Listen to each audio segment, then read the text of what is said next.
bập hình gai no jing im bun tang jing so kurdo ngam ti bập hi shu pin bia tianga long le no e ka jing ye jonga lem la mut dur bập hình gai no jing im bun tang jing so kurdo ngam ti bập hi shu pin bia tianga long le no e ka jing ye jonga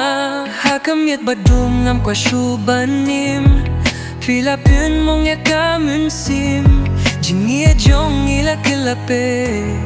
Wat la kataru pim snuwe Yapi ngala dit shisha Hinre Philippine mong ya donut jonga Shawe kikhmat pilapay no Pi ili ang amarway hap ding jing lingo Lemla nutur ba pinj gay no Jingin buntang jing so kurdo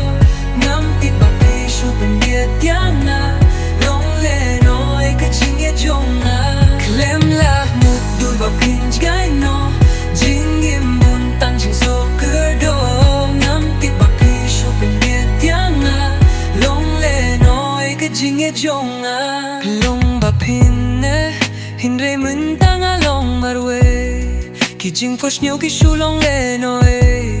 Piong ba pia thiên đầy tăng các tiền La nong an shem ka jing men min siem Ngama dia ki jing e ki sha bathar Hin re pi pat pi dang e chawe shaar Kamet la min sao min siem katlot Kadang mi kisni donut la nang jo Klem la mut dur ba pinj gai